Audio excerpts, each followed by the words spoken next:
Hello viewers, welcome to success Mantra. இன்றைக்கி இந்த வீடியோவில் Tamil eligibility paper group 2 2A last year இப்போ ரிலீஸ் பண்ணியிருக்காங்க. அதை பற்றி தான் அங்கே பார்க்க போகிறோம். எனக்கு வந்து எவ்வளோ மார்க் வந்திருக்கு, நான் எப்படி எழுதியிருந்தேன், ஸோ இதை பற்றி ஒரு ஐடியா கிடச்சிதுன்னா நீங்கள் வந்து எந்தெந்த ஏரியாவில் வீக்காக இருக்கீங்க, அதை எதை ஸ்ட்ரென்தன் பண்ணணும் அப்படின்னு பார்த்துக்கணும். ஏன்னா இதுதான் வந்து ரொம்ப முக்கியமாக ப்ளே பண்ணும். ஏன்னா இது நீங்கள் ஜிஎஸ்சில் எவ்வளோ தான் மார்க் எடுத்து இது வந்து நீங்கள் நல்ல மார்க்கு தேவையில்லை, ஜஸ்ட்டு பாஸ் ஆகணும். அந்தளவு வேணும்னாலும் நம்ம ரிஸ்க் எடுக்க முடியாது. ஸோ இதில் வந்து கரெக்டாக நீங்கள் எந்த லெவலில் இருக்கீங்க, உங்களோட டேலண்ட் என்ன, எது வீக்னஸ் ஏரியா அப்படின்னு பார்த்து வச்சுக்கோங்க. ஏன்னா எந்த ரேஞ்சில் எந்த ஏரியாவுக்கு எவ்வளோ மார்க் போடுறாங்க, எப்படி போடுறாங்க அப்படின்னு தெரிஞ்சுக்கிட்டா தான் ஸ்டார்டிங்லேயே தெரிஞ்சுக்கிட்டா தான் உங்களுக்கு வந்து ப்ரிப்பேர் பண்ண கொஞ்சம் ஈஸியாக இருக்கும். ஸோ இந்த வீடியோவில் வந்து இப்போ என்னோடய பேப்பரில் எனக்கு எந்தெந்த மாதிரி மார்க்ஸ் வந்திருக்கு அப்படின்னு பார்க்கலாம். ஸோ இதுதான் என்னோடய பேப்பர். எனக்கு வந்து இது வந்து 10th ஸ்டாண்டர்ட் லெவலில் இருக்கும். ஸோ இது 25 to 2023 நடந்த பேப்பர். இதில் பார்த்தீங்கன்னா இதுதான் என்னோடய பேப்பர். ஸோ ஃபர்ஸ்ட்டு வந்து நான் எப்படி எழுதியிருக்கேன் அப்படின்னு பார்த்துக்குங்க. தாள் 1ல் 3 மணி நேரம் கொடுப்பாங்க. ஸோ 100 மார்க்ஸ்க்கு எழுதுகிறோம். இது வந்து அலகு 1. ஸோ இது வந்து ட்ரான்ஸ்லேஷன் பார்ட்டு. ஸோ இதில் வந்து பார்த்திங்கன்னா எனக்கு ஒரு 7 மார்க்ஸ் போட்டிருக்காங்க. செகண்ட் பார்த்திங்கன்னா இது வந்து இங்கிலீஷ் டு தமிழில் நம்ம ட்ரான்ஸ்லேட் பண்ணுறோம். ஸோ இதுலேயுமே எனக்கு வந்து ஒரு 7 மார்க்ஸ் போட்டிருக்காங்க.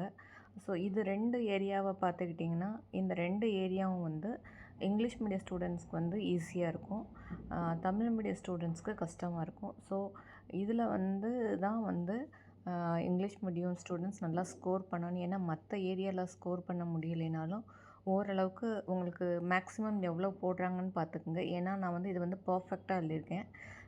ஏன்னா என்னால் ஃபுல்லாக ப்ராப்பராக ட்ரான்ஸ்லேட் பண்ண முடிஞ்சது.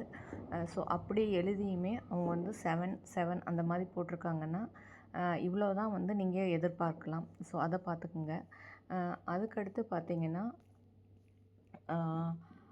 தேர்டு வந்து இதுக்கும் வந்து எனக்கு 7 மார்க்ஸ் தான் இருக்குது. இது எப்படின்னா இது வந்து 3ல் 1 பங்கு சுருக்கி வரைகிறது. ஸோ இதுவுமே நல்லா தான் எழுதியிருந்தேன். ஸோ அவங்க வந்து 7 மார்க்ஸ் கொடுத்துருக்காங்க. ஸோ இது 3மே வந்து பார்த்துட்டிங்கன்னா 10 மார்க் கொஷின். ஸோ அதுக்கடுத்து பார்த்திங்கன்னா காம்ப்ரிஹென்ஷன் வந்து கொஞ்சம் ஓரளவுக்கு ஈஸியாக தான் இருக்கும். ஸோ அதில் பார்த்திங்கன்னா எனக்கு 10 மார்க்ஸ் கிடச்சிருக்கு. ஒரு 5 கொஷின் இருக்கும். ஸோ அதுக்கடுத்து பார்த்திங்கன்னா இந்த வந்து ஒரு ஹிண்ட்ஸ் டெவலப்பிங். ஸோ இதுவுமே நான் ப்ராப்பராக நல்லா தான் எழுதியிருந்தேன். பட் அவங்க கொடுத்த மார்க்கை பார்த்திங்கன்னா 5 தான் கொடுத்துருக்காங்க. இது வந்து வெயிட்டேஜ் வந்து 10 மார்க்ஸு. ஸோ இது ஒரு கொஷின். அடுத்து பார்த்திங்கன்னா அடுத்தது வந்து திருக்குறள். இது வந்து திருக்குறளில் வந்து நான் நல்லாலாம் படிக்கலை. ஆக்சுவலாக எனக்கு என்னென்னா ஒரு லாஜிக்காக பார்த்தோன்னா நமக்கு வந்து முன்னுரை தேவைப்படும், முடிவுரை தேவைப்படும், ஒரு நல்லா கேட்சியாக எழுதுகிற மாதிரி. ப்ளஸ் இடையில 1-2 திருக்குறள் தெரிஞ்சதுன்னா நம்ம அதை யூஸ் பண்ணலாம். ஸோ அந்த மாதிரி தான் படிச்சுட்டு போயிருந்தேன். ஸோ அதே மாதிரியே போட்டு தான் எழுதினேன். ஸோ எனக்கு வந்து 6 மார்க் கிடச்சிது. ஏன்னா அவங்க கொடுத்த ஏரியாவிலேருந்து யாராலையுமே அந்தளவுக்கு எழுத முடியல. பட் நான் மேனேஜ் பண்ணி எழுதினதுக்கு எனக்கு ஒரு 6 மார்க் கிடச்சிது. பட் இது கூட மார்க் பார்த்திங்கன்னா வந்து 15 மார்க்ஸ். ஸோ இதில் வந்து சில பேருக்கு வரலாம், சில பேருக்கு வராமல் போகலாம். பட் நீங்கள் முன்னுரையோ முடிவுரையோ ப்ராப்பராக ஒன்று எப்போவுமே சேம் எழுதுகிற மாதிரி எது வந்தாலும் பார்த்துக்கிட்டிங்கன்னா இதில் வந்து கொஞ்சம் இடையில வேறு ஏதாவது எழுதி நீங்கள் மேட்ச் பண்ணி ஓரளவுக்கு கண்டென்ட் போட்டு எழுதினீங்கன்னா ஓரளவுக்கு மார்க் வந்து நீங்கள் இதில் வந்து ஸ்கோர் பண்ணலாம். ஸோ இதான் திருக்குறள் பற்றினது. அதுக்கடுத்து பார்த்திங்கன்னா லெட்டர் ரைட்டிங்குமே வந்து ஒரு 15 மார்க் கொஷின். ஸோ இதுலேயுமே எனக்கு எவ்வளோ போட்டாங்கன்னா 9 மார்க்ஸ் போட்டிருக்காங்க. ஸோ இதுவுமே ஓரளவுக்கு நல்லா தான் எழுதியிருந்தேன். ஸோ இதுக்கு வந்து ஃபார்மட் மட்டும் பார்த்து வச்சுக்கோங்க, மற்றபடி நீங்களாம் எழுதுகிற மாதிரி தான் இருக்கும்.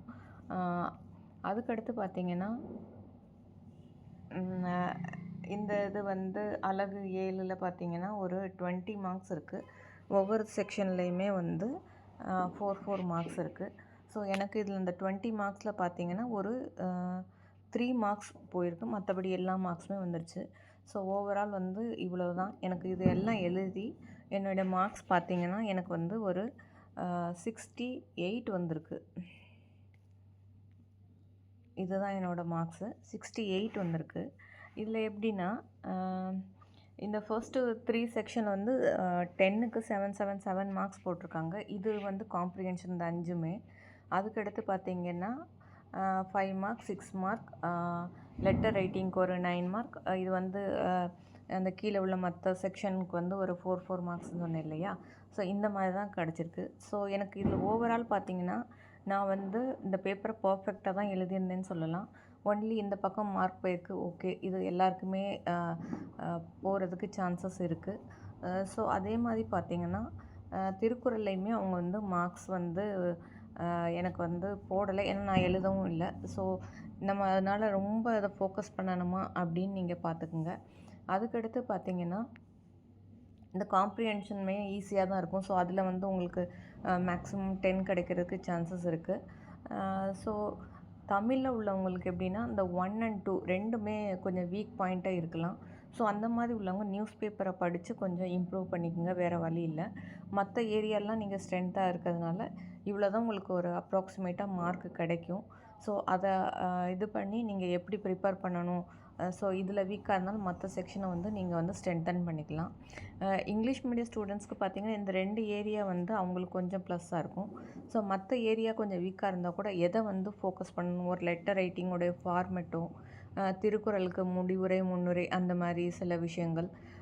அதுக்கடுத்து பார்த்திங்கன்னா காம்ப்ரிஹென்ஷன்லாம் ஈஸியாக எழுதிடலாம். ஸோ அந்த மாதிரி பார்த்து ஓரளவுக்கு நீங்கள் நல்லா எழுதுனா தான் உங்களுக்கு மார்க் வரும்னு நினைக்கிறேன். ஏன்னா பாஸ் ஆனால் போதும், பட் இருந்தாலும் ரிஸ்க் எடுக்க முடியாது. இது வந்து பார்த்திங்கன்னா கிட்டத்தட்ட நான் வந்து திருக்குறளை தவிர மற்ற எல்லாமே வந்து பர்ஃபெக்ட்னே சொல்லலாம். ப்ளஸ் இந்த லாஸ்ட்டில் வந்து இந்த ஒரு சில மிஸ்டேக்ஸ் வரும். ஸோ என்னோடய பேப்பர் பார்த்திங்கன்னா எப்படின்னு கிட்டத்தட்ட ஒரு 90 மார்க்ஸ்க்கு எழுதியிருக்கேன். பட் எனக்கு கிடைச்சது வந்து 68 தான். ஸோ இந்த ரேஞ்சில் தான் போடுவாங்க. இந்த ட்ரான்ஸ்லேஷன்லாம் இதை விட கூட கிடைக்குமானா எனக்கு டவுட்டாக தான் இருக்குது. ஏன்னா நான் பர்ஃபெக்டாக எழுதியிருக்கேன், அவங்க வாசித்து பார்க்கலைன்னு நினைக்கிறேன். ஸோ அதனால தான் அப்ராக்சிமேட்டாக அதை பார்த்துட்டு ஜஸ்ட் மார்க் போட்டிருக்காங்கன்னு தோணுது. ஸோ இந்த மாதிரி தான் வேல்யூஷன் இருக்கும். பட் சில டைம் ஒவ்வொருத்தவங்களுக்கு மாறுபடும். ஸோ முன்ன பின்ன கொஞ்சம் இருந்தாலும் இந்த மாதிரி பார்த்துங்க ஃபார்மேட்டை. ஸோ எந்த மாதிரி நீங்கள் ரெடி ஆகணும் அப்படின்னு ஒரு ஐடியா கிடச்சிருக்கும். ஸோ என்னோடய ஐடியா என்னென்னா, ஏதாவது இந்த இதில் நீங்கள் வீக்காக இருந்தீங்கன்னா இப்போ இருந்தே கொஞ்சம் ஃபோக்கஸ் பண்ணிங்கன்னா அந்த லாஸ்ட் டைமில் உங்களுக்கு இதை பற்றின ஒரு டென்ஷன் இருக்காது. ஏன்னா நம்ம எவ்வளோ தான் ஜிஎஸ் படித்தாலும் இதை எழுதி நம்ம எலிஜிபிலிட்டிக்கு வந்து நம்ம மார்க் வரலைன்னா நம்ம அதை படித்தும் வேஸ்ட்டு தான். ஸோ அது வந்து அதனால் இதையும் வந்து இதோட வெயிட்டேஜ் தெரிஞ்சுக்கிட்டு நம்ம எந்த லெவலில் இருக்கோம் அப்படின்னு தெரிஞ்சுட்டு அதுக்கேற்ற மாதிரி இதையுமே வந்து டெய்லி கொஞ்சம் ஹார்ட் ஒர்க் பண்ணிங்கன்னா உங்களுக்கு வந்து கடைசி டைமில் இது கொஞ்சம் யூஸ்ஃபுல்லாக இருக்கும். நான் வந்து எனக்கு கொஞ்சம் ஓரளவுக்கு இங்கிலீஷ்லேயும் சரி தமிழ்லேயும் சரி கொஞ்சம் ஸ்ட்ராங்காக இருந்ததுனால நான் ரொம்ப ஸ்ட்ரெஸ் எல்லாம் எடுத்துக்கல. ஜஸ்ட்டு வந்து ஒரு மாடல் கொஷின் பேப்பர் ஜஸ்ட் எழுதி பார்த்தேன் என்னோடய கேப்பபிலிட்டி என்னென்னு. ப்ளஸ் திருக்குறளில் அந்த முன்னுரை முடிவுரை கொஞ்சம் எடுத்து வச்சுருந்தேன். லெட்டரில் ஃபார்மேட் பண்ணி வச்சுருந்தேன். ஸோ இவ்வளவு தான் வந்து நான் வந்து ப்ரிப்பேர் பண்ணது. உங்களுக்கு எது தேவையோ உங்களோட வீக்னஸ் என்ன அப்படின்னு பார்த்துட்டு அதுக்கேற்ற மாதிரி ப்ரிப்பேர் பண்ணிங்கன்னா இந்த குரூப் 2 வந்து நீங்கள் ஈஸியாக கிளியர் பண்ணிவிட்டு அடுத்த லெவலுக்கு போகிறதுக்கு கொஞ்சம் ஹெல்ப்ஃபுல்லாக இருக்கும். Thank you viewers.